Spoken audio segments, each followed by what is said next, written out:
something to do. So I'm curious. What do y'all think? Do these folks have jobs? Level locals will call for riots in their own communities, as we've seen plenty of cities burn over their perceived injustice. But it's never resulted in overhauling their laws or making their communities any safer. It's just enriched the people on top of these organizations while letting the DNCs skim off the top. As I don't even think the activists know what point they're trying to make. Everybody else has vigilantes.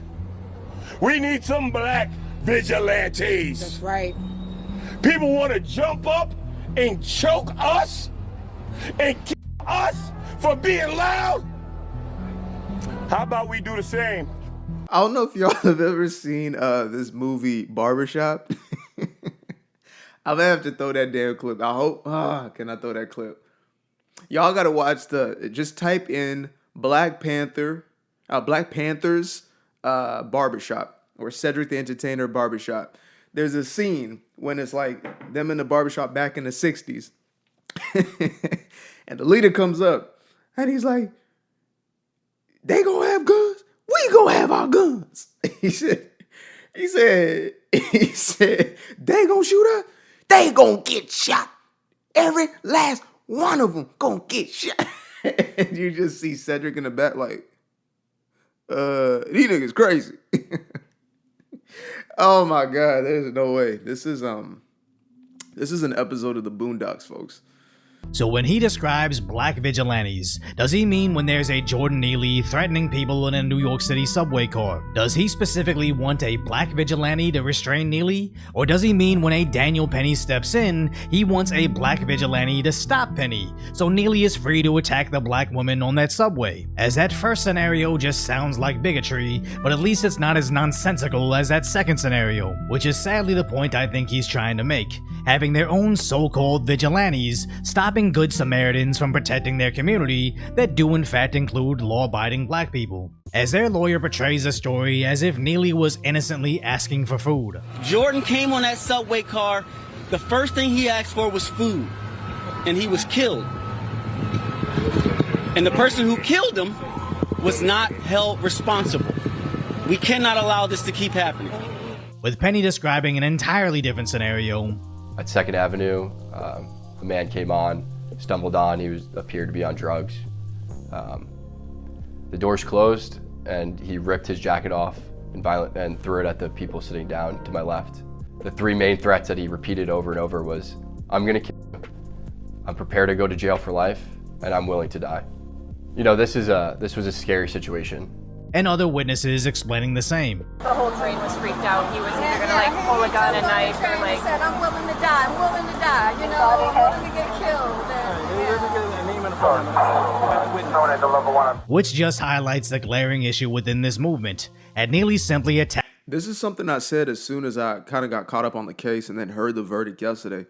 The jury was New Yorkers, right? Because this case was in New York. These are individuals who understand what it is like to be on a subway in the middle of New York and how dangerous it can be just going to and from work, right? Something as basic, as simple as that, you have to sometimes worry for your own safety. And so the reason why it was a unanimous non-guilty verdict is because people on there would have wanted to have a Daniel Penny when something either happened to them or somebody that they love, or, you know, when something was on the midst of happening and maybe police had to be called in, whatever it is. And this is the common trend with a lot of these, you know, Democratic plantation cities across America. It's no coincidence that the San Franciscos, the Detroits, unfortunately, thankfully, Detroit is now flipping into more of a conservative sort of or Republican value system where you actually put criminals in prison as opposed to having this complete leniency in the name of quote unquote compassion, but is really hurting the people that are in those communities. San Francisco, of course, which is synonymous. I grew up in the Bay Area, so I saw the place turn into a hellhole overnight. And yeah, it's really, really unfortunate that, you know, people from the outside can look in and say, wow, you know, again, all they see is race. They hear of the case. They've been so conditioned and programmed with all this BLM mess, you know, starting with Floyd, I believe it was. And, well, actually, it started way before that. Let's be real. Like, you know, Rodney King, etc., which these were terrible situations, but nevertheless, they were racialized and they were used in a certain way. They were used to destabilize the community. Like, seriously, they were used as propaganda in order to get people in an upheaval, and certain people profit off of those type of situations, i.e. the Al Sharptons of the world. Attack the woman on that subway with Penny never stepping in. I am 1,000,000% certain BLM wouldn't be calling for black vigilantes to protect their community, for citizens to march in their streets demanding societal change, or politicians making public statements against the culture that caused the attack. No, that exact scenario or worse can go down in Chicago every single day, and they only seem interested in being outraged when there's money to be made, even if the full story doesn't even fit the narrative. It's funny, that argument has always been pointed at as well. That's,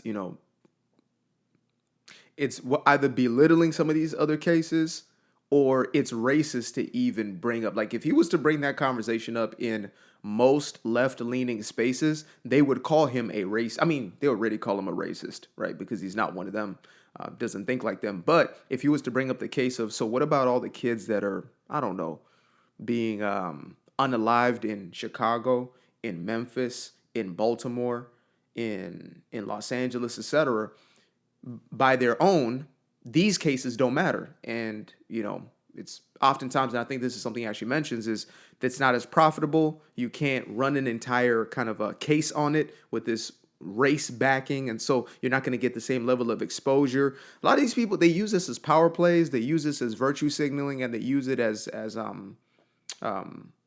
money getting schemes. Simple as that. It's their way of creating an income for themselves. They create these massive stories out of nothing, and then they find ways to profit off of it. So BLM, they obviously had everything from fundraisers to merchandise that they would sell. It became an entire running brand. I remember going in little neighborhoods like Los Gatos, which is a wealthy Bay Area neighborhood, smaller neighborhood. Some people would call it a town, but it's barely that.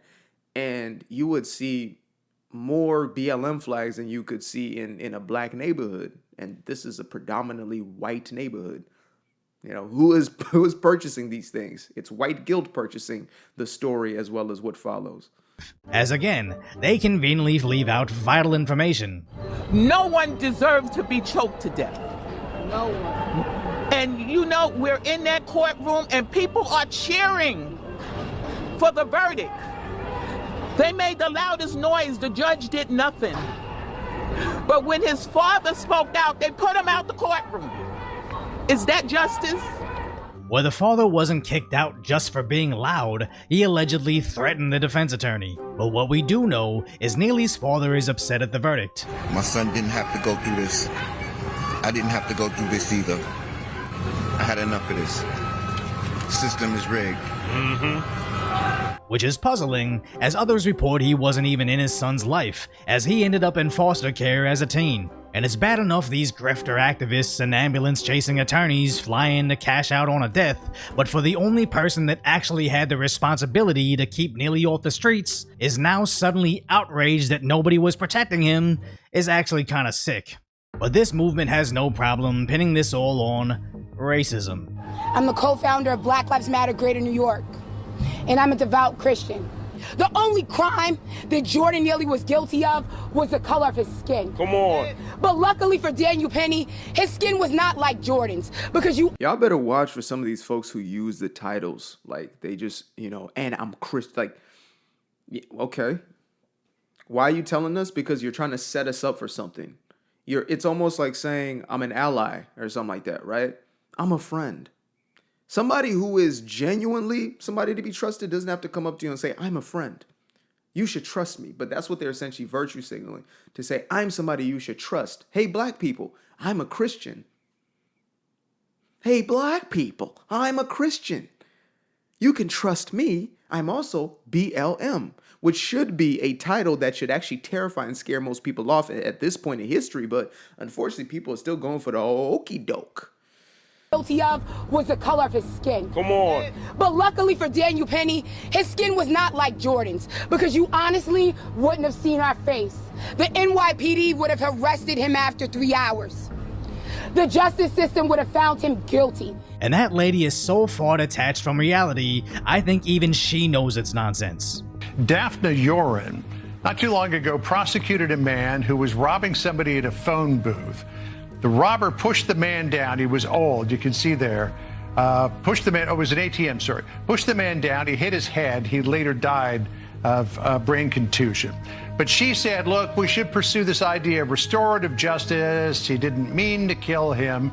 So in that case, she wanted leniency for a criminal who accidentally killed someone. Right. And that's not just Fox News saying it, the prosecutor seems to brag about it. So I'm going to give you an example of something that I did with a recent case of mine, and this has never been done in my office.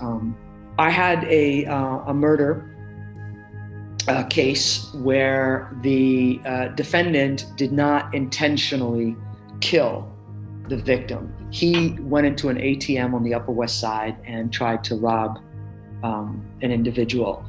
Unfortunately, it was an older individual. He was 86, and in the course of the robbery, he fell to the ground, and as a result, he died. This is, under the law, a felony murder, which is akin to intentional murder. It was a strong case, so it wasn't about a whodunit. I knew immediately who did it. I could prove it. I could take it to trial that day and win it. But it wasn't about that. It was that the more I learned about the defendant and his life and the circumstances, the kinds of things that Jarrell was talking about, that one should take into account the trauma of that individual, I really felt incredibly sorry for him that he had gotten to that point in his life where he felt like there was no other choice but to commit this robbery. And I don't bring up that story because of the Asian aspect, I bring it up to point out her hypocrisy. Because if she really cared about restorative justice, why is she conveniently forgetting the majority of crime is intraracial? Meaning criminals mainly victimize people of their same race, whites mainly victimize whites, blacks mainly victimize blacks, and if I ever see another curly-haired Korean dude with a red beard, I'm going to run. But when you have a white prosecutor proudly saying, I refuse to use the legal system against a black man, at scale, they're statistically turning a blind eye to black victims. And this was an argument that I had for the entire defund the police programs. And I've been covering some stories around now. Some of these activists are, there's a dude who was one of the leaders who got arrested for scamming. Surprise, surprise. There's a woman who was a defund the police activist, a white liberal, and she all of a sudden had to file a police report because her U-Haul truck was stolen when I guess she was in the midst of a move. So go figure. And I would even say, why was she moving? Probably because she realized that, oh shit, we defund the police in this damn city. We're done. We're cooked. And she continues to perpetuate this very same virtue signaling process of hers in order to gain some sort of external validation that I guess means more to her than her own family's safety, which is very, very strange to me. But this is how powerful psychological needs can be. They can overwhelm and even overpower biological needs. It's like, why would a person smoke if it's going to be detrimental on their health? Because whatever they're getting from that addiction, psychologically, the fix is, I guess, far better than what they're not getting or without that thing in their life. And that's what this woke mentality, this woke ideology does for these people. It feeds a certain aspect of them where they feel a void, right? Unfortunately, it's a detrimental way to do so. And it's, the equivalent of a drug, if not worse off. It's like a cult of sort. As a matter of fact, I actually would call it a cult, the cult of the woke ideology. But yeah, you find yourself with, ladies like this woman right here who is the white liberal that Malcolm warned many of us about long, long ago to say, be wary.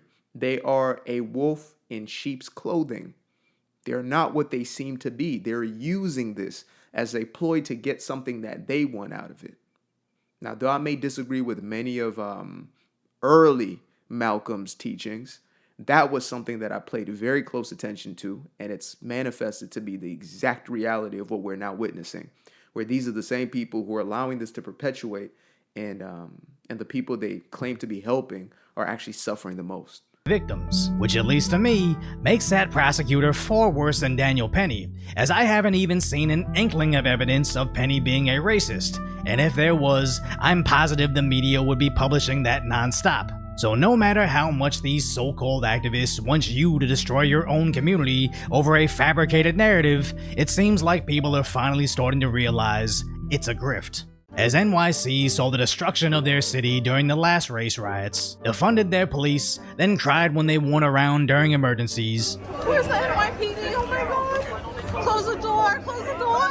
And even see stabbings in broad daylight where nobody dares be a good Samaritan for fear of being prosecuted for saving him. So maybe that's why Daniel Penny was able to crowdfund over $3.2 million for his defense fund, as everybody from his donors online to the jury in New York City are finally waking up to this grift. So if you appreciate my concise, light order commentary. I do appreciate your concise, Mr. Decoy. So yeah, they're back at it again. As I said in a previous video, you know, these folks right here are going to keep truth tellers and content creators eating forever, because they will continue to grift. They will continue to lie. They will continue to cheat. They will continue to tell you that, you know, everything is on the fault and on the basis of race, and to continue to disempower the very people that they claim to be helping. And we will continue to report on it. Simple as that. Simple as that. They all need to be exposed. Some people said, oh, well, it's too late for, you know, that you're about 2-3 years late. No, because if we don't eradicate this thing completely and shine light on it absolutely, it will continue. And it will only become another version of itself. As long as we don't speak out about it, it will continue to perpetuate. I guarantee it. This woke mind virus will continue to spread so long as we're not masked up with the truth. It's kind of a bar, even though it's an inaccurate bar because those masks didn't do a damn thing, but I digress. Appreciate y'all. Till next time. Peace. I used to be afraid of the dark, place unknown like a heart in their heart. I used to see my life in the bar. Now the kids unchained, every shackle is lost. 2 steps in the moonlight, 2 step in the daytime. You just know when it feel right. You got a feeling the time's not. See you through those shades that I just threw on. Through my lenses, you just can't do no wrong. I fell in love with myself again. I fell in love with myself. I fell in love with the sunshine. I fell in love with the light. I fell in love with the full moon. I fell in love with the night. I can see the light again. I can see the light. You can see the life in him illuminate the night. I know the time is taking. A 365, that's a